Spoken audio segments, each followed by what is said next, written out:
Olá pessoal, tudo bem? Sejam todos muito bem-vindos ao DireCast, o podcast para tirar suas ideias do papel e direcionar a sua empresa. Estou aqui com a Tati e a gente vai conversar hoje sobre empreendedorismo, networking e também sobre fusões e aquisições de empresa. Não olhando a parte financeira, esse não é o foco hoje, mas sim boas práticas, como está acontecendo isso no mercado hoje, para qual caminho a gente está se direcionando com relação ao tema, e a gente tem um convidado muito especial para nos ajudar com isso. Tati, quem que vai falar com a gente hoje? Vamos lá! Olá pessoal, tudo bem com vocês? Hoje, com muito prazer, estamos aqui com o Luiz Felipe, que vai conversar um pouco com a gente. O Luiz é um grande empreendedor, o Luiz já passou por várias situações e ele vai compartilhar com certeza muito com a gente. Então, Luiz, sem mais delongas, se apresente, aí fale um pouquinho do seu currículo para a gente iniciar nossas gravações aqui. Primeiramente, obrigado pela oportunidade, fiquei muito feliz com o convite, aí lisonjeado. E, bom, eu estou em Joinville faz 20 anos, esse ano completa 20 anos que eu estou em Joinville, né? Eu vim para cá para trabalhar com o meu pai, numa empresa de eventos, que era a Messi Brasil, e trabalhamos por 18 anos juntos, e foi uma experiência maravilhosa, onde realizamos feiras de mais diversos segmentos, né? Setor plástico, metal mecânico, construção civil, metalúrgico, metal mecânico, gestão empresarial, e fizemos congressos, rodadas de negócios, fizemos muita coisa aí, aproximando sempre, visando a oportunidade de negócio entre compradores e fornecedores, né? Então, nesse período todo a gente teve a oportunidade também de desenvolver um bom relacionamento com empresários, entidades empresariais, e que ajudou, né, contribuir para a formação, né, da pessoa que sou hoje, né, que venho atuando paralelo aí com as empresas, né, dando consultoria, ajudando nessa parte de compra e venda, fusões e aquisições, né, e também atuando num segmento que eu tenho da área da construção civil. Então, basicamente, esse sou eu, né, se eu for falar também muito, né, eu vou ficar muito tempo aqui, né, mas assim, resumidamente, seria isso, né. Que legal, Luiz. E eu vejo assim que o principal momento e dificuldade que a gente encontra hoje dentro desse empreendedorismo, desse empreendedor, é justamente utilizar um pouco desse network, né? Desse relacionamento, né, Luan? Sim. Então, assim, e às vezes as pessoas acham que o fato de eu lidar com o meu cliente e dentro do meu trabalho já é o suficiente. Mas não, tem oportunidade em um grande leque, né? Então, eu gostaria que tu conversasse um pouquinho com a gente sobre isso, sobre a importância do relacionamento e como é o teu processo dentro desse relacionamento, né? Como é que a gente faz network hoje, né? Como é que isso aconteceu na vida do Luiz, assim, né? Eu acho que tudo começa no propósito do teu negócio, né? Sim. O propósito da tua empresa, ela não pode ser só o financeiro. Eu acho que o número 1 propósito tem que ser pessoas. Tá? A gente está ali para desenvolver a habilidade das pessoas. Quando a gente faz crescer um funcionário dentro da empresa e ele vai para uma outra empresa com um cargo maior, eu acho que você tem que ter uma vitória com isso, né? Eu formei uma pessoa que vai sair daqui para crescer, né? Eu acho que isso aí conta muito. E a gente percebe uma coisa, tem muita empresa que nasceu atuando no segmento, no meio do caminho mudou a direção, né? Aí veio pandemia, ela está aprumando a vela para um outro lado, para uma outra direção. Então o que acontece? A gente tem que ser multidisciplinar. A gente não pode falar assim, olha, eu atuo no setor de fundição e acho que a vida inteira eu vou fazer isso voltado para a indústria automotiva. Não, de repente tem uma indústria de brindes crescendo aí, as pessoas querendo dar mais calor na venda e fazer um troféu, fazer um pingente, fazer alguma coisa, pode fazer com uma empresa de fundição, larga o setor automotivo para uma empresa de brinde, né? Que é uma coisa que não tem nada a ver uma com a outra. Então, o mercado está acontecendo isso, né? A pandemia deixou as pessoas um pouco dentro de casa, né? As pessoas ficaram um pouco mais carentes. Hoje a venda voltou a ser um pouco mais calorosa, não tão fria, né? Não, a internet vende, né? Mas a gente quer ser atendido por uma pessoa, a gente quer, quando vê o WhatsApp ali, a gente quer saber que existe alguém por trás, que não é só aquele atendimento, né? Automatizado, né? Então, muita coisa está acontecendo e está dando oportunidade de negócio. Com isso, as empresas umas vêm crescendo muito, outras vêm sendo obrigadas a mudar o seu perfil, seu segmento, seu KNAI, às vezes, né, de atuação. Então, a gente está participando um pouco de tudo isso e abraçando essas oportunidades, no relacionamento que a gente tem para fazer negócio. Ô Luiz, e trazendo um pouco de encontro com o que você falou, gostaria que a gente falasse um pouco sobre networking.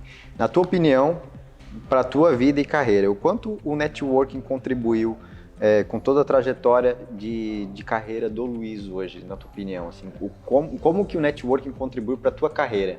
Assim, e chamar a atenção de quem está assistindo, de quem está ouvindo a gente, o quanto isso é estratégico, porque, claro, o networking com as pessoas acaba sendo algo natural, Sim. só que se a gente, de repente, agir de formas estratégicas, né, isso pode ser ainda melhor, né? Então eu gostaria que tu falasse um pouquinho sobre isso pra gente. Olha, alguns contatos, alguns relacionamentos de trabalho, alguns networks, eles são naturais. Mas eu vou te dizer que isso não é suficiente. Né? A gente, para ter um verdadeiro network, se você quer trabalhar com qualquer coisa que precise de relacionamento, você tem que correr atrás. Você tem que frequentar os lugares, você tem que aprender de vinho, você tem que aprender de espiritualidade, você tem que aprender de bolsa de valores, de política, tem que saber se posicionar sem afetar a outra pessoa, né? Hoje a gente vive num mundo polarizado, né? A gente tem a polarização religiosa, política, né? Não vou entrar no mérito disso, mas assim, é óbvio que quando você quer fazer negócio com todo mundo, né? E a polarização atrapalha, né? Ela vai te atrapalhar em algum momento. É claro que você não vai querer fazer alguma coisa erroneamente, você vai querer fazer uma coisa correta, né? E, por exemplo, uma empresa que constrói prédios, edifícios residenciais, né? Ela não está ali analisando se o cara é de certa religião, ou se é de direita ou de esquerda, né? Ele quer vender o empreendimento dele. Então, ele tem que se relacionar com o cliente dele. Então, ele tem que ser neutro. Ele pode ter a opinião dele? Ele pode ter a opinião dele no momento que ele for questionado. Mas também sem perturbar, né, o cliente dele no futuro. A gente não tinha isso há 10 anos atrás, né? E a gente vivia muito melhor, né? E se a gente for fazer uma análise a fundo de tudo isso, a gente tem que ser um pouco mais leve, a gente tem que ser um pouco mais... a gente tem que ceder um pouquinho, né? A gente não pode ser tão ferro e fogo. É claro que admitir coisas erradas vai de cada um, né? A gente sabe que, infelizmente, muita gente admite coisas erradas, né? Independente do lado que ela está. Mas eu acho que a gente preza por fazer o certo. E isso é uma carga que você carrega pro teu relacionamento. Né? Então daqui 10, 15, 20, 30 anos, 50 anos, de repente, você vai estar fazendo negócio, é o teu histórico que vai mandar. Sim, né? sim. O que aconteceu, o que foi escrito, tá na história dele. É isso mesmo, né? Não apaga, né? Se você um dia derrapou lá atrás, eu acho que beleza, todo mundo corre risco de derrapar.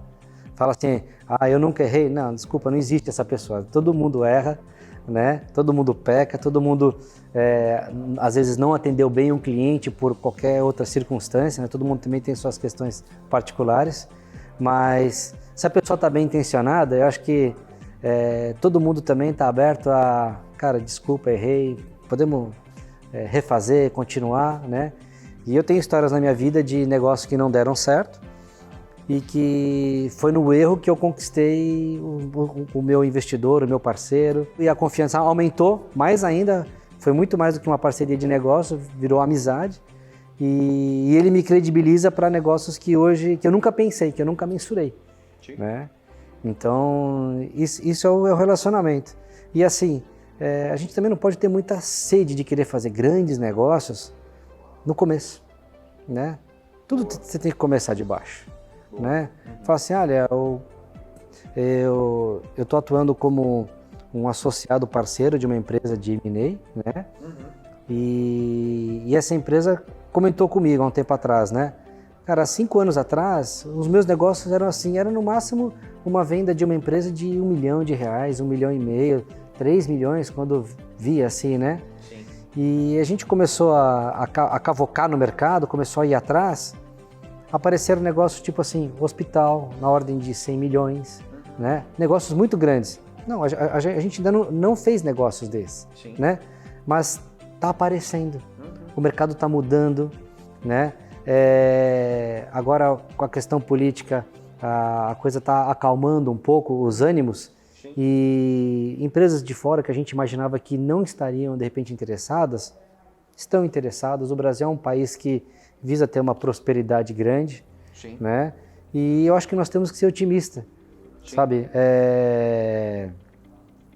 A gente, independente do governo que a gente tenha, a gente tem que ser parceiro do governo. Não adianta a gente querer ser inimigo do governo no ponto que a gente está agora. Justo. Né? A gente tem que ser parceiro do governo que está, né? E tentar caminhar junto. Vamos aproveitar o que tem de bom.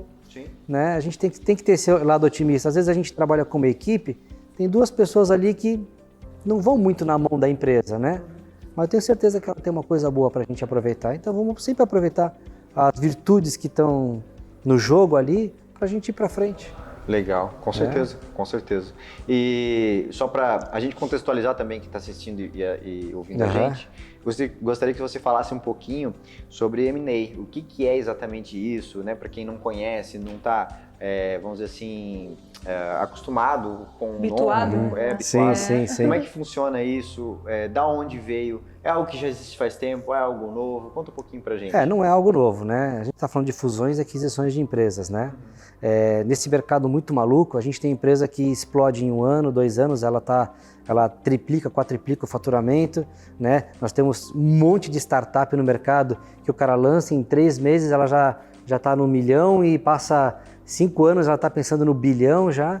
Então, assim, o mercado está louco, assim, né? É uma coisa que era impensável alguns anos atrás, essas explosões de empresas, dessas startups, e isso tem incentivado muito as compras e aquisições, né, as fusões, porque assim, grande parte dessas empresas que estão surgindo hoje, elas estão vindo para prestar um serviço para facilitar a nossa vida. Sim. Né? E a partir do momento em que ela é funcional, ela viraliza, ela explode. Né? Então isso a gente tem visto no mercado, e a gente vê jovens comuns que se propõem a lançar esses produtos através das startups. Em 5 anos eles são multimilionários, né? E eles não querem parar por aí. Eles estão com sede, eles querem comprar mais negócios, investir em mais negócios, eles querem dar oportunidade para jovens, novos empreendedores, velhos empreendedores também. Tem muito empreendedor na casa dos 50 anos lançando startup. Né? Contextualizando necessidades que eles viram a vida inteira e falam assim, não, nós precisamos lançar uma startup e precisamos de um investidor. Aí, em vez de bater na porta de um grande investidor, ali, num cara muito experiente, que vai questionar muita coisa, Sim. ele vai num jovem empreendedor que está lá há 3 anos, mas que já atingiu sua fatia de mercado, e ele consegue com muito mais facilidade o convencimento e a parceria acontece e a coisa vai, a coisa flui. Né? Então a gente está muito de olho nisso também. Está muito de olho nisso. Legal. Desse tipo de parceria. E fusões e aquisições é tudo parceria. Parceria. É tudo parceria, porque assim, a gente não faz negócio sozinho. Né? Em todos os nossos processos, a gente busca uma coisa, que é o prioritário. A gente busca colocar o comprador para conversar com o vendedor. Perfeito. Né? Se tem 1, 2, 3, 4 pessoas no processo, essas pessoas não aparecem. Né? Porque às vezes assim, eu tenho uma empresa à venda e você tem um amigo que tem um amigo que tem um amigo que tem um cara para comprar essa empresa. Certo. Né? No processo, não aparecem essas pessoas todas. Vai aparecer eu, assim, falo assim, olha, eu vou te colocar o comprador com o vendedor. Né? E ele não se sente incomodado. Já vi muito negócio não dar certo por causa disso. Que muitas pessoas envolvidas com vários interesses diferentes acabam... Aí vai numa reunião, vai 6 na reunião. Não adianta. Né? Aí entra até em descrédito, né? Sim. O cara vai falar assim, puxa vida, eu vou vender minha empresa só para pagar a comissão para essa turma toda aqui, né? Sim, né? Então já começa negativo o negócio, né? Já começa meio travado, né? Com o pé atrás, vamos dizer assim. Isso. E também tem um histórico que graças a Deus eu construí na minha vida, que permite uma coisa que é muito importante, né? E que é muito legal, que assim, como a gente acaba tendo um relacionamento próximo com muitas empresas, quando a gente fala de uma compra e venda de empresa, a primeira coisa que se faz é assinar um NDA, que é um contrato de confidencialidade. Perfeito. E o que acontece? Quando a pessoa não tem muita experiência, ela já vai direto para o contrato. vamos assinar um contrato para a gente poder já abrir os números e não sei o que e tal mais, né? E assim, eu confesso para vocês que assim, eu já abri muitos números na confiança, né? E isso é muito legal, na confiança, mas assim, tipo, eu sei até onde pode ir, até onde pode ir as informações ao comprador, né? E o comprador também, ele não vai querer passar na minha frente, passar por cima de mim, né? Porque o relacionamento que eu busco desenvolver com quem está vendendo a empresa vale muito mais do que o contrato, né? Vale muito mais do que tudo isso. Sim. Né? E ele também quer vender a empresa nos bastidores, ele não quer anunciar a empresa dele, ele não quer dizer que a empresa dele, que motivo que ele quer vender. Né? Às vezes ele quer se aposentar, às vezes ele está cansado de guerrear com o concorrente, ele prefere vender a empresa para o próprio concorrente, né? Só que ele não tem a coragem de chegar para o concorrente dele e falar assim, olha, eu quero vender para você. Que aí o concorrente dele vai pensar de outra forma. Então, a gente busca estrategiar isso com as empresas, né? Se você tem uma empresa, você está cansado, você quer abrir mão do teu negócio, mas você quer vender e pegar um dinheirinho para a tua aposentadoria, ok, vamos estruturar esse negócio para vender para a pessoa certa, né? Então, tudo isso é calculado, né? Não é uma venda de um produto muito simples, né? E tem outra coisa, né? Quando a gente fala de venda de empresas, a gente fala de fazer um valuation, né? De você precificar a empresa, né? Aí tem que tirar do contexto precificação a questão amorosidade do dono pela empresa, né? O emocional, né? O apego, né? Vale, o apego, porque né, fui eu que criei ela. Eu que criei, eu que idealizei, né? Quanto vale tudo isso no mercado? A marca para o mercado vale 10, mas para mim ela vale 50. Né? É natural isso. É normal, né? Vai acontecer. É normal, né? E de querer talvez saber, né, Luiz, se vai continuar, né? Se aquilo ali vai perpetuar, se vai continuar. Acho que isso é uma preocupação de quem está vendendo. Imagina, verdade, né? porque às vezes o cara só quer comprar uma carteira de clientes. Ele quer comprar a carteira de clientes e ele vai eliminar aquela marca do mercado, né? Né? E às vezes o vendedor, só por saber que a marca dele vai ser eliminada, já mexeu no ego dele e vai falar assim, não vou querer vender. Porque hoje eu sou conhecido por... O meu sobrenome está no nome da minha empresa, né? Todo mundo me conhece porque meu sobrenome está estampado ali. De repente vai acabar isso? Como é que vai ficar o meu ego, né? E isso é difícil administrar. São coisas que devem ser trabalhadas, né? Deve ser. Por isso que a gente tem que trabalhar, quando a gente fala assim da questão emocional, espiritual e tudo mais, tudo isso está envolvido na venda. Porque por que a pessoa quer abrir mão? Por que a pessoa ela quer comprar uma empresa, quer partir para uma nova aventura, né? Tem vários motivos que trazem isso, né? E às vezes é a família, é os filhos, é os netos, ou ele quer perpetuar o negócio, ele quer que o negócio fique na família por mais 50 anos, né? Mas tem pessoas que não têm apego nenhum. Ela fala assim, olha, se eu vender, eu me aposento e é isso que eu quero. Tá tudo certo, segue o jogo, né? Deixa eu te fazer mais uma pergunta antes de passar a bola para a Tati ali. O que acontece assim, vamos supor, o dono da empresa ele tomou a decisão, eu vou vender. E aí pode ser por diversos motivos, né? Pode ser, eu quero me aposentar, pode ser, não, eu quero antecipar ali um recebível que é ter por vários anos de trabalho, eu quero antecipar isso para tempo real. Pode ser que, de fato, eu queira vender isso para iniciar um novo negócio, enfim, pode ser vários motivos, né? Sim. Mas vamos supor, eu tomei a decisão de venda e cheguei até o Luiz. Como que funciona a partir dali, assim, Luiz? O que eu preciso saber? Quais os passos que vão ser tomados? Como é que isso funciona, assim? Como é que o Luiz trabalha quando o dono da empresa toma a decisão e chega até você? É bem simples. Para a empresa que quer ser vendida, eu encaminho um questionário para ela. Ela preenche aquele questionário. Naquele questionário eu pego praticamente assim quase todas as informações que eu necessito para abordar um cliente, abordar um futuro comprador. Tá? Mas é claro que eu pego as informações, eu sei qual é a empresa, mas eu não passo isso para o comprador. Né? A gente mantém no sigilo e algumas informações, se for necessário, a gente até mantém escondidas também, porque pela região e pelo tipo de empresa, o cara fica fácil de identificar, né? Então, mas tem muito naquele, né? Às vezes tem duas empresas, três, aí fica fácil de identificar. Às vezes tem mercados que são pequenos, né? Se for até analisar o mercado que eu atuava antes, né? Das feiras, da Messi Brasil, né? Se fosse falar de uma empresa de feiras de Santa Catarina, dá para contar numa mão quantas tem, né? Então fica muito fácil, né? Então a gente acaba tendo que filtrar algumas informações Mas a gente faz assim, é um questionário, ele preenche esse questionário para nós, e com esse questionário a gente consegue ter uma precificação da empresa básica, assim, tá? É claro que pode ter uma margem de 10, 15, às vezes 20% de mais para menos, né? Porque depois tem que ir a fundo na empresa, né? Quando a gente vai para o NDA, para o contrato de confidencialidade, a gente vai abrir os números na mesa, né? Ele vai verificar se os ativos, passivos, patrimônio, né? A carteira de clientes, a questão da marca, né? Aí você chega num valor aproximado, mais próximo.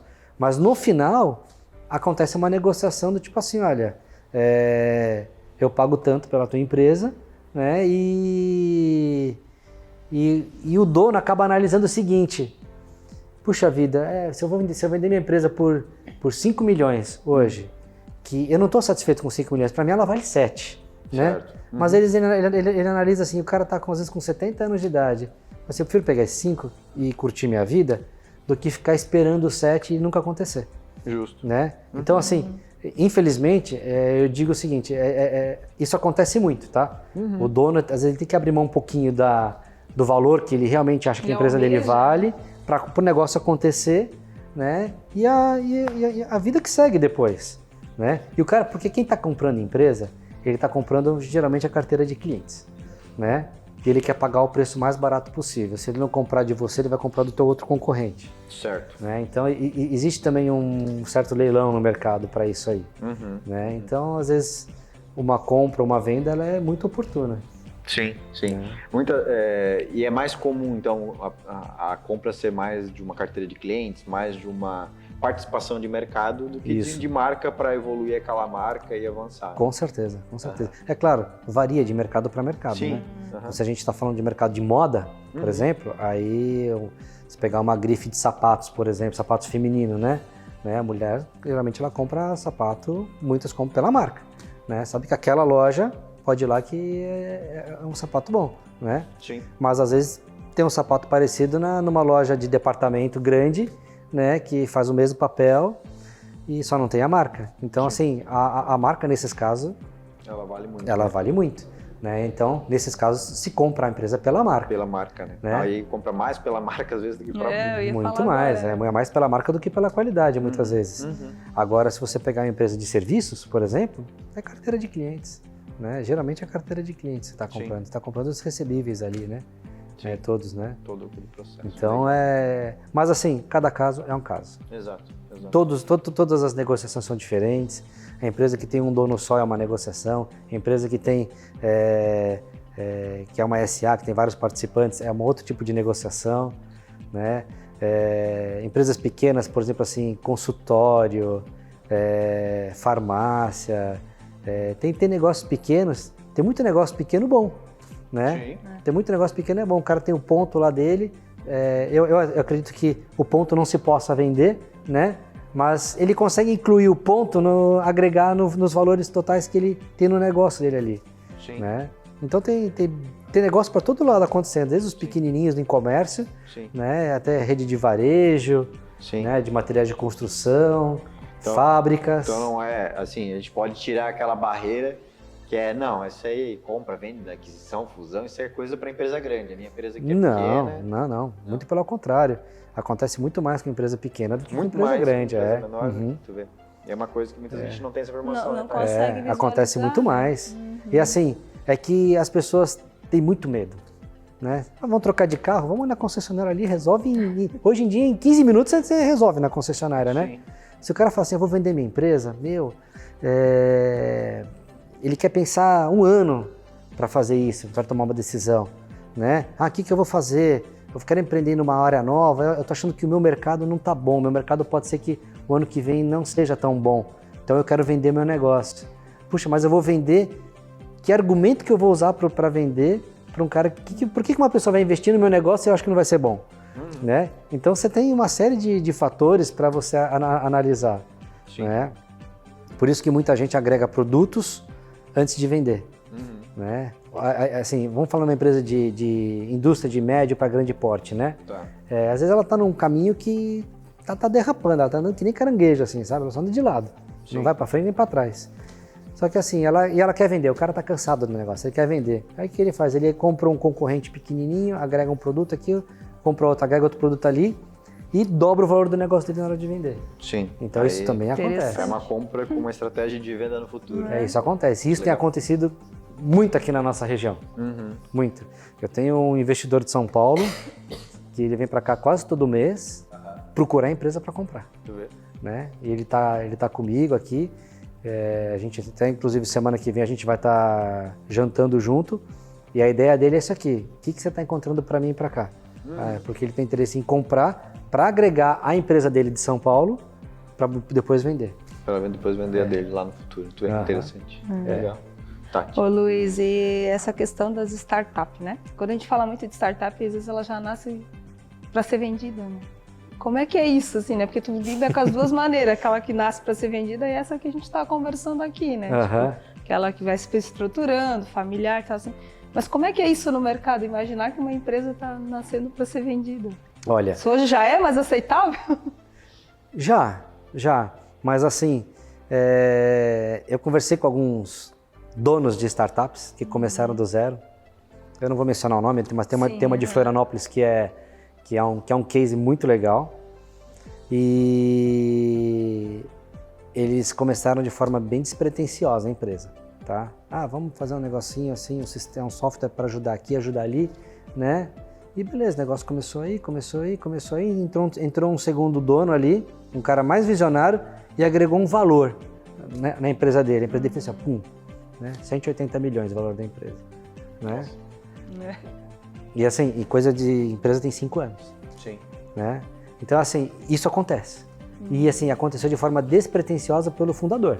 O fundador não imaginava nunca que fosse dar um salto desse, né? Estava trabalhando ali, Aí que acontece, quando saiu esse valuation da empresa dele no mercado, eles rapidinho venderam uma parte da empresa, não sei se foi por 80 milhões ou 100 milhões, assim, o número eles não demonstraram, mas eles venderam 49% da empresa, né, por um valor muito alto.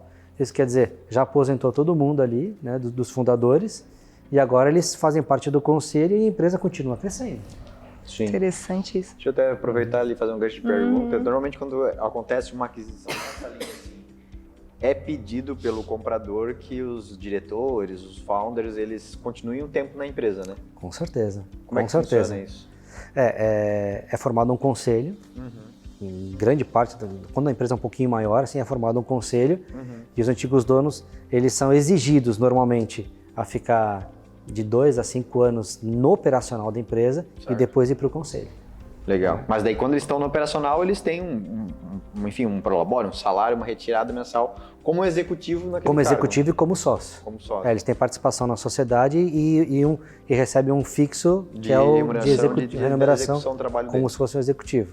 Né? É que acontece assim, nesse processo de fusão ou de compra, é condicional isso. Né? Eles obrigam, na condicional do contrato, que os fundadores, os gestores atuais permaneçam até que haja essa alteração dos cargos, né? A transição essa ali, transição. Né? Até a questão mesmo. cultural da empresa, né? Porque Sim. você imagina, tira os líderes da empresa do dia para a noite. A empresa perde conceito. Né? Então, a manutenção desse conceito é a permanência dos fundadores. Então, isso é normal, acontece e é obrigatório, praticamente. Dificilmente o cara vai vender uma empresa, vai virar as costas e vai para a praia na semana seguinte. Não vai rolar. Não. Até para os colaboradores, né? Tem toda uma cultura. Daí começa, né? Nossa, agora vai vender, como é que vai ficar? E aí tem um trabalho que é um trabalho importantíssimo de marketing para fazer com os colaboradores, principalmente com os colaboradores. Você tem que preparar o terreno para essa transição, né? Porque que acontece? Aconteceu a transição, tudo que todo mundo pensa, nós vamos ser mandados embora. Eu imagino, né? Toda aquela situação de... E eu vou te dizer, voltando ao que eu falei no começo aqui, que o objetivo tem que ser pessoas, né? O emprego é a melhor contribuição social que a gente tem, né? Então, hoje o empresário está pensando diferente. Né? Hoje o dono da empresa ele quer participar do meio dos funcionários, ele quer almoçar no refeitório junto com os funcionários, ele quer conversar de igual para igual. ele quer participar dos problemas que acontecem na base da empresa dele. Ele não quer só participar da diretoria. E onde precisa melhorar, né, Luiz? É conviver com aquilo ali. Né? Isso. Então, o que acontece? O empresário hoje, ele se adaptou a isso. Ele se veste igual todo mundo, ele vai de tênis igual os outros funcionários, né? Ele usa um visual mais despojado, né? Ele não está tão formal, né? Porque ele sabe que se ele ficar muito no quadradinho dele ali, ele acaba construindo uma atmosfera que é inacessível. E hoje em dia o empreendedor ele tem que ser totalmente acessível, né? Claro, sem perder a autoridade dele perante aos funcionários, porque ele continua sendo dono da empresa, né? Ele tem que se firmar nessa questão do relacionamento que ele tem com os subordinados dele, né? Ele tem que saber os limites, muito importante isso, porque ele continua sendo dono da empresa. Ele vai ter que exigir o respeito, né? Porque se ele for muito amigo, ele pode perder o respeito. Sim. Aí o negócio sai do comando, né? O negócio tem que estar no comando dele. Então, assim, o empreendedor hoje ele tem um desafio muito grande, que ele tem que estar lá, né, conversando com a base dele, mas ao mesmo tempo a base tem que saber que ele é meu chefe, eu tenho que respeitar, ele não é meu amiguinho, ele é meu chefe, ele é o dono. Tem que ter os limites, né? Porque tem um negócio que é muito legal. O funcionário de base, ele sabe que ele está lá para servir o dono da empresa. Ele está para servir o dono da empresa, ele tem que seguir as regras da empresa, as vestimentas conforme a empresa quer, ele tem que respeitar o horário, ele tem que respeitar o produto que ele vende, ele tem que defender a empresa que ele vende, né? Ele não tem que torcer pelo problema da empresa. Tem muita gente que fala assim, deu problema na linha de produção, nós ficamos 5 horas sem trabalhar. Puxa, foi ótimo, nós descansamos, fomos para o bar da empresa e ficamos lá batendo papo. Tem gente que acha que isso é bom, né? Mas não, a gente tem que ser parceiro do dono da empresa, né? A gente tem que contribuir para a empresa. E contribuir não é só cumprir o mínimo que a empresa faz, nós temos que contribuir mais do que a empresa faz. Porque a gente, aí olhando pelo olhar do dono, né? O dono é muito mais servo do que eles. O dono carrega uma responsabilidade enorme, tem muitas famílias abaixo dele, né? Às vezes os funcionários não sabem que o dono tem financiamento para poder pagar o 13º, né? Vocês convivem com isso, né? Claro. O que tem de empresa que tem que fazer financiamento para poder pagar as contas da empresa, para né? honrar, né? Para honrar, para se manter em dia, para poder ter score, para poder pagar, para poder comprar, né? Matéria-prima. Então, assim, quem mais sofre é o dono da empresa, né? É o cara que está com a saúde dele na reta ali, sabe?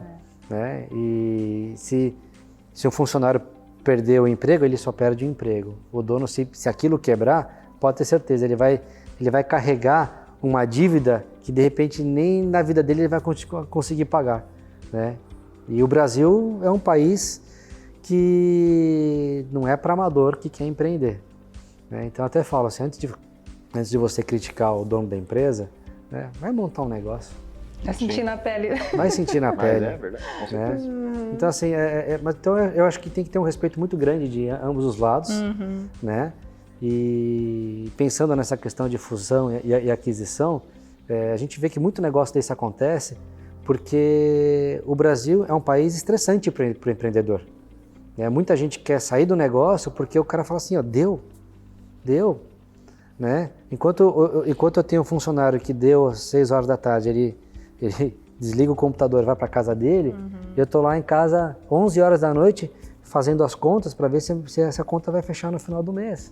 Final de semana eu estou preocupado que se não vai entrar ladrão na empresa, se não tem problema com as máquinas, com o custo de energia, enfim, é um desafio. O Brasil é um desafio. Luiz, toda empresa pode ser vendida? Olha, eu creio que sim, tá? Mas o que acontece? Tem empresas que estão com problemas grandiosos, né?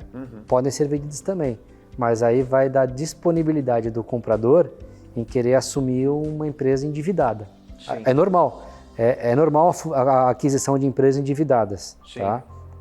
Isso acontece, mas às vezes a dívida dela não é só financeira, né? É uma dívida de marca, né? É valor de marca, né? Sim. Às vezes tem um valor de marca que foi prejudicado nesse período todo. Sim. E que a conquista desse mercado é mais barato você lançar um produto novo.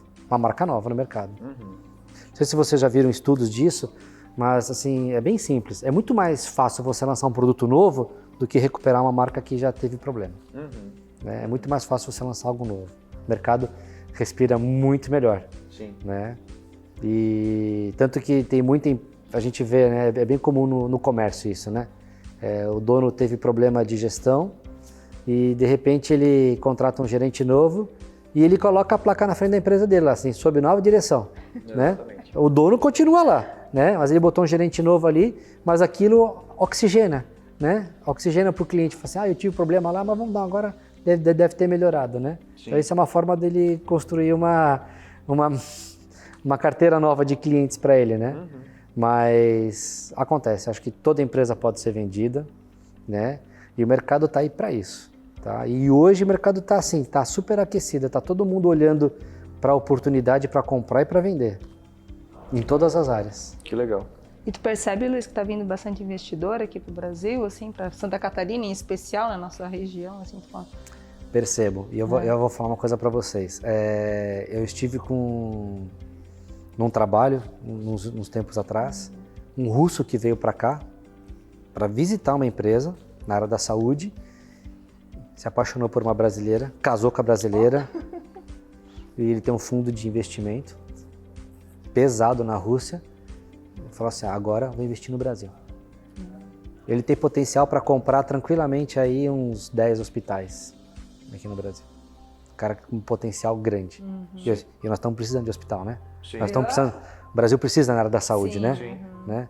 Se a gente pega uma região como o Balneário Camboriú, que, vamos falar, né? É muito rica aquela região, né? Sim. Né?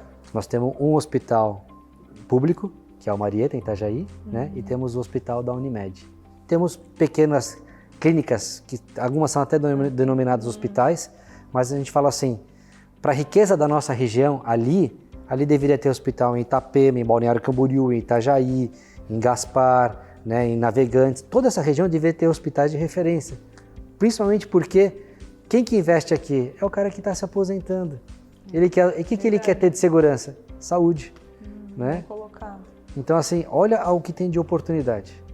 Né? E assim, o pessoal está de olho nisso. Né? O nosso estado, eu falo para o pessoal que, todo mundo que eu converso, eu falo o seguinte, nós estamos no melhor lugar do mundo. A gente está. Porque se a gente olha para os países da Europa, para os Estados Unidos, está todo mundo vivendo uma dificuldade que aqui a gente não vive. Tá? A gente vê uma mudança política, cultural, religiosa na Europa muito forte. Né? A gente não recebe todas as informações dos Estados Unidos, mas se você pegar na Califórnia, por exemplo, na Califórnia, o governador da Califórnia lançou uma lei que se o cara roubar algo de até $900, ele não precisa ir preso. Isso quer dizer que está liberado o roubo até $900. Sim. Né? Você fala assim, isso é um absurdo do absurdo. Imagina. Né? A gente acha coisas absurdas no Brasil, mas assim, lá está acontecendo o absurdo do absurdo. Né? E agora a gente vem para cá. Nós não temos... infelizmente a gente teve essas chuvas agora, né? Prejudicou muito, muita gente, algumas pessoas morreram, né? Muita gente perdeu suas casas. Eu estive visitando São João Batista esse final de semana, muito triste de ver, as famílias, todo mundo se reerguendo, mas assim, o pessoal se reerguendo, mas eu falei assim, daqui 2 meses a gente vem aqui, todo mundo vai estar com a sua casinha, com o seu fogão, com a sua geladeira, todo mundo vai ter refeito pelo menos o mínimo necessário, né? Por quê? Porque a região é muito rica. A nossa região não para. O estado de Santa Catarina, ele é muito pujante. Tem dinheiro, tem empresário a fim de dar dinheiro, né? As construtoras de Balneário, Itapema, daquela região, os donos que têm os seus helicópteros, mandando os helicópteros para salvar caminhão de construtora que foi direcionado para levar móveis, levar as coisas. Então, a ajuda é muito grande, então eles se reposicionam rápido, né? E foi por causa de uma catástrofe natural, né? Então a gente tem muita facilidade de recuperação. E então eu acho que assim, a Santa Catarina é muito especial. A gente tem muito para crescer. Nós temos rodovia para ser construída, nós temos portos para serem reformulados, reestruturados. Nós temos centrais de armazenagem de Porto Seco, né, para aumentar o tamanho, para atender mais demandas. Nós temos aqui em Itapoá um calado que dá para receber o maior navio de contêineres do mundo, né, em Itapoá, e só no Brasil dá para receber aqui. Então, existe um mercado que está para explodir, né, e quem que vai ganhar com isso? Nós vamos ganhar com isso, porque vai ter gente de fora olhando para nós, vai ter investidores aqui, né? Se o mercado estiver inseguro por causa da política, muita gente sabe que investir em imóvel é uma garantia, né? Então as pessoas vão comprar imóvel e a construção civil é uma das principais economias do nosso estado, né? Se a economia estiver a mil acelerando, vamos investir em imóvel porque vai dobrar o valor do imóvel, né? Então, e a construção civil é uma economia que puxa todo o resto, né? Puxa todo o resto. Ela no seu formato informal e formal, ela puxa todo o resto da economia. Então, eu acho que a gente tem uma grande oportunidade, né? E as fusões e aquisições, as startups, tudo isso que pode ser um mercado novo, que tem acontecido com mais pujança nos últimos 5 anos, vai ser um mercado comum daqui para frente. Comum. As empresas vão estar se vendendo e comprando e sem dor no coração. Isso acho que essa cultura do receio já vai começar a virar uma continuidade. Essa cultura é daquele senhorzinho que fundou a sua empresa 30, 40 anos atrás. Na cabeça dele, só ele entende daquele produto, né? E isso meio que está acabando, porque as máquinas produzem tudo, né? Você quer fazer uma lixeira, você bota numa impressora 3D, ela faz uma lixeira, né? Você quer fazer um boneco, a impressora 3D faz um boneco, né? Hoje você resolve as coisas com muito mais facilidade. A gente tem tecnologia para tudo. Então ficou muito fácil por um lado, né? Então onde que vai estar a virtude das pessoas, dos empreendedores? Vai estar em buscar ferramentas e soluções para facilitar a vida, o dia a dia das pessoas, né? O entretenimento vai ser um mercado que vai crescer muito, gastronomia vai ser uma coisa que vai crescer, a hotelaria tem uma expectativa de crescimento gigantesco, por quê? Porque as pessoas querem viajar, as pessoas querem passear, né? Tá todo mundo trancado dentro de casa trabalhando, chega final de semana o cara quer da área, né? Então teatro, cultura, isso tudo são mercados que vai crescer, né? E nós vamos surfar essa onda, nós somos a geração que vai surfar essa onda diferente, né? Que vai empreender nessa área, né?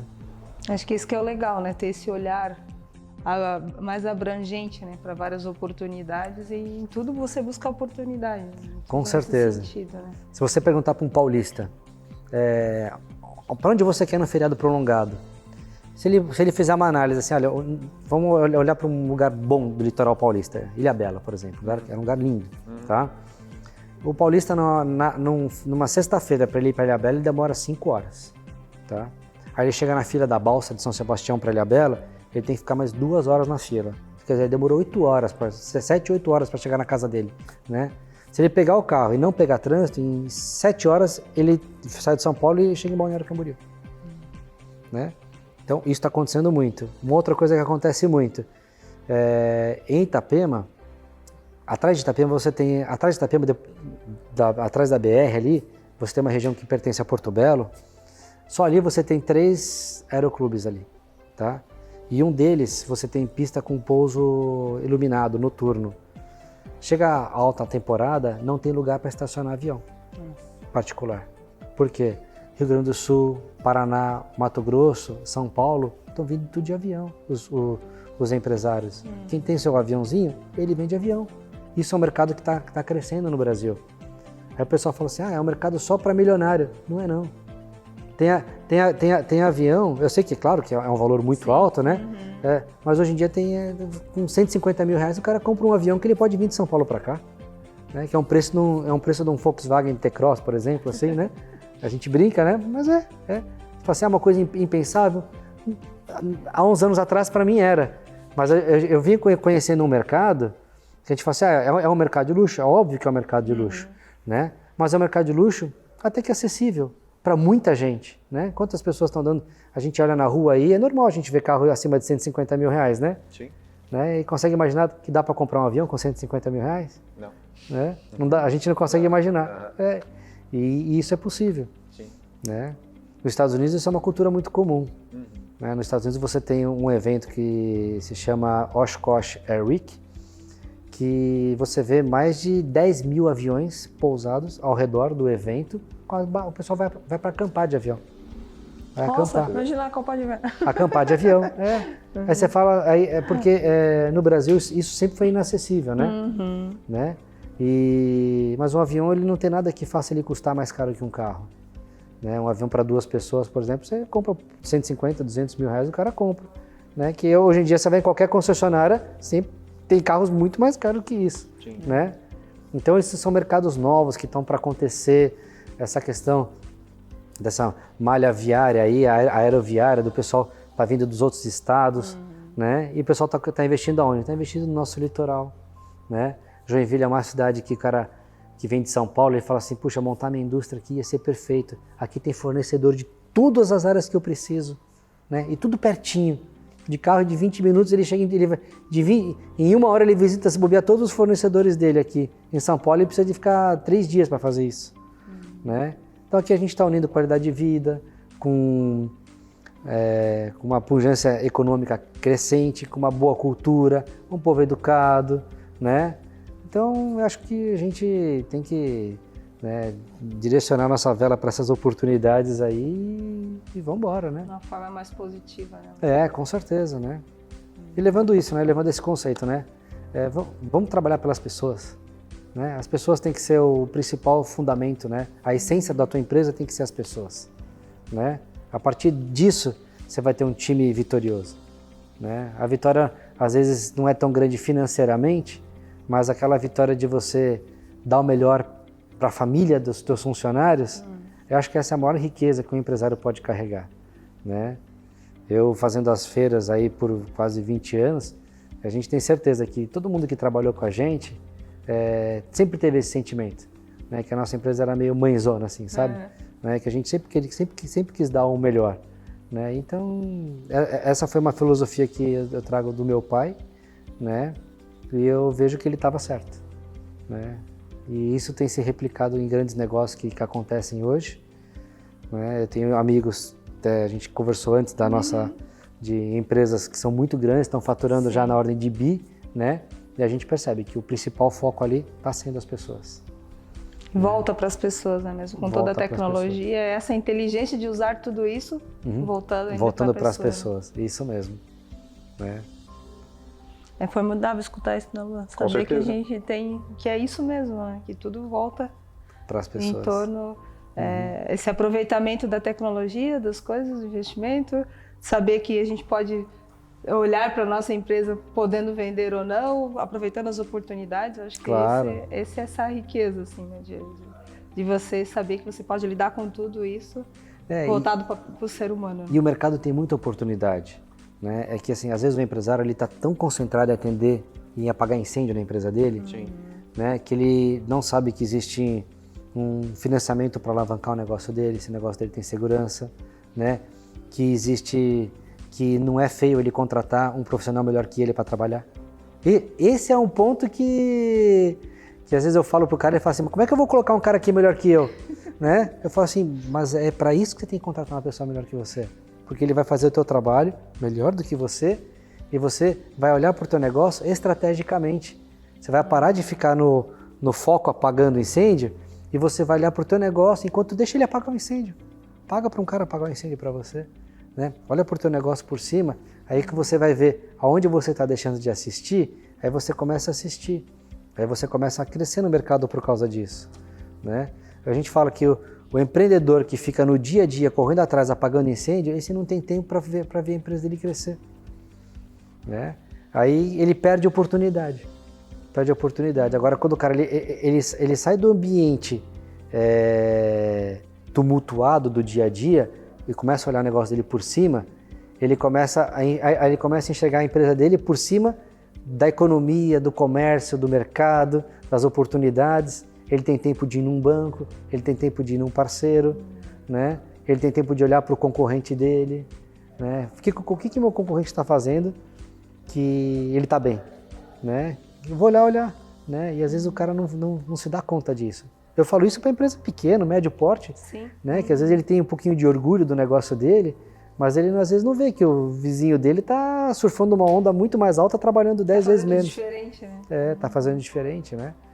E olhando para ele poder comprar ou vender, ou fazer negócio com a empresa dele, fazer uma fusão de repente, primeiro é quebrantar o coração, né? Quebrar esse orgulho e falar assim, olha, meu concorrente ele está muito bem naquela área e eu estou muito bem naquela, né?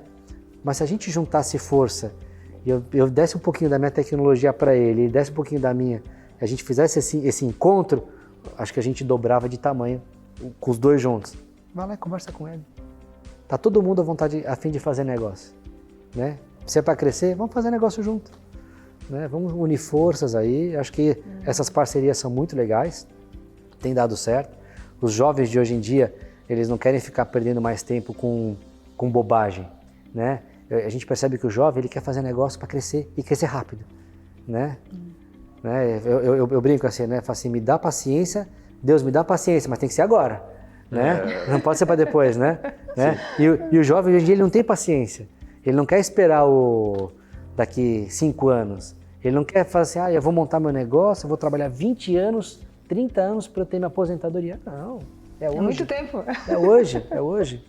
Tanto que, se você tem uma construtora em São Paulo chamada Vitacom, é até legal o pessoal pesquisar na internet aí.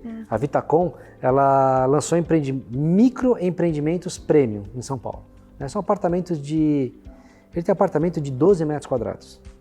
Premium, é lindo. Você entra lá, é tudo de primeira linha, é super valorizado, é um metro quadrado assim que é impensável para qualquer consultora que vende hoje. Mas eles lançam prédios com 400 apartamentos e vendem tudo assim em meses. Por quê? Porque as pessoas não querem gastar dinheiro com coisas que não agregam na vida dela, né? Elas querem chegar num lugar, dormir, tomar banho, né? Comer alguma coisinha rápida, né? Vai lavar roupa? No prédio tem um serviço que lava roupa. Não quero fazer faxina no prédio? Tem o serviço da moça que vem todo dia aqui e em meia hora ela limpa o meu apartamento. É tudo prático, as pessoas querem praticidade, elas querem viver o externo, elas querem estar na rua, querem estar se relacionando. Então, esse é um novo mindset criado para essa nova geração, né?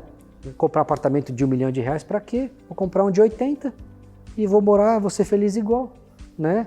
No meu prédio tem internet, tem pet shop, tem lavanderia, tem cafeteria, tem carro compartilhado, patinete compartilhado, bicicleta compartilhada, né? O cara compra um apartamento, ele tem uma gama de serviços junto com ele ali, né? E eu vou ser feliz. A geração nova está vindo assim, né? Outra mentalidade, né? Então, olha quanta oportunidade de mercado tem por aí, né? Na nossa região, a gente conhece algum empreendimento de micro apartamentos, por exemplo? Não tem. Não chegou aqui ainda, mas vai chegar. Curitiba já tem. Já está perto, Curitiba. Não, com certeza. Curitiba já tem, né? A gente fala assim, para um jovem, quando é que um jovem consegue conquistar o seu primeiro apartamento, né? Talvez 5 anos, raro. 10 anos depois que ele se formou, pode ser 15 anos, 15 a 20 anos, é o que normalmente acontece, né? Mas se o cara tem um micro apartamento, ele já tem um lugar para morar, que é dele, né? Às vezes por 120, 150 mil reais, ele já tem um negócio que é dele, né? Isso hoje. Mas no futuro, nem isso ele vai querer. Os apartamentos vão ser que nem o Uber hoje em dia, né? Vai ser por uma necessidade pontual. Sim. É o Airbnb, né? Né? Eu quero morar um mês aqui. 2 meses ali. Né? O cara não vai ter, vai ficar todo mundo... Isso é uma tendência que eu acho que logo vai estar assim. Sim, com certeza. Desapego, né? Muito bacana, Luiz. A gente fica bem contente que eu tô vindo e essa conversa foi obrigado. Muito legal. Desculpa se eu falei demais, né? Capaz, imagina, a gente abordou aqui na nossa conversa assuntos desde que começou da parte de networking, a gente falou de aquisição de empresas, a gente falou de tendências de mercado, a gente falou de vários segmentos, a gente falou de muitos assuntos super pertinentes. E o que chama a atenção é que muitos vezes quem está assistindo a gente, até mesmo a gente, né, Tati? A gente acredita muitas vezes assim, venda de empresa, aquisição, fusão é coisas para os grandes. Isso não é para mim. Não. Né? Ou ainda, venda de empresas são para empresas de tecnologia, startups, isso não é para mim. Ou ainda, enfim, regiões, desenvolvimento, tendências, isso não vai acontecer. E não, né? Na nossa conversa, no nosso podcast hoje, fica muito claro que que muitas coisas são possíveis e muitas vezes a gente nem imagina. Aham. Né? E aí eu queria te convidar para deixar um último recado para quem está assistindo. A gente sempre tem essa prática aqui, né, Tati? Tem, E pedir que o nosso convidado deixe o último recado para quem está ouvindo. Assim, se você fosse deixar uma mensagem só, qual seria? E aí eu já me despeço, deixo depois para a Tati encerrar. Obrigado por que acompanha a gente até agora. E Luiz, qual que é a mensagem que você deixa para quem está assistindo a gente? Olha, primeira coisa, eu já falei outras vezes aqui hoje, no nosso podcast aqui, que a gente tem que pensar nas pessoas. Então, assim, nada vale na vida se você fizer somente por dinheiro. O dinheiro vai embora, né? E com pessoas a gente constrói relacionamento, a gente constrói história na vida delas, né? A gente está impactando na vida delas de forma positiva. E às vezes a forma negativa é uma oportunidade para você crescer. Então, eu vejo o seguinte, que se tua vida profissional está voltado para atender a vontade das pessoas, da comunidade, de você pensar que as pessoas que estão com você têm que crescer, elas têm que ser felizes, elas têm que ter essa oportunidade na vida, eu acho que esse é o pensamento, sabe? Se você quer fazer uma fusão, uma aquisição de uma empresa ou vender a sua empresa, antes de tudo, pense nas pessoas que estão com você. É uma responsabilidade muito grande. A gente não pode jogar tudo para o ar, não é tão simples assim. E assim, a gente tem esse negócio de fusão e aquisição para justamente pensar no melhor para as pessoas, né? Às vezes a pessoa quer vender o negócio dela, tá, mas e teus funcionários, como é que fica? O dono não pode pensar assim, eu não estou preocupado com eles, né? Muita gente pensa assim, né? Mas eu falo para ele assim, tá, e se a gente puder pensar nas pessoas e no negócio bom para você, não fica melhor assim? Então a gente se permite a sugerir, né, em agregar um pouquinho de valor à venda, não só de parte financeira, mas também na parte humana, que eu acho que é o que o mundo está precisando hoje. Com certeza. Né? Então essa é a minha mensagem aí para finalizar, né? E agradeço muito a oportunidade de estar aqui com vocês, aí aprendendo também com vocês, compartilhando esse conhecimento, né? E fico à disposição, né, de todos vocês. Muito obrigado. Nós que agradecemos, Luiz. Aqui em nome do Direcast, a gente te agradece, né? Agradece ao público de casa e quem está nos ouvindo, né? Que logo, logo vai sair, né, Luan? Sim. Logo, logo tá no ar aí para ouvir. Foi super rico ter você aqui, então a gente te agradece de coração, assim. Esse network, ele é muito importante, né? E para todo esse empreendedor, ele precisa ter isso, né? E essa é a nossa intenção com o Direcast, que é justamente trazer pessoas que vivem a experiência, que fazem parte disso tudo. E você, com certeza, é uma pessoa que está vivendo isso e te agradeço por poder compartilhar isso com a gente. Foi muito enriquecedor, assim, ter você aqui com a gente. Obrigada, tá, Luiz? Obrigado a você. Pessoal, a gente agradece e finalizamos por aqui hoje. Logo, logo tem mais. Até!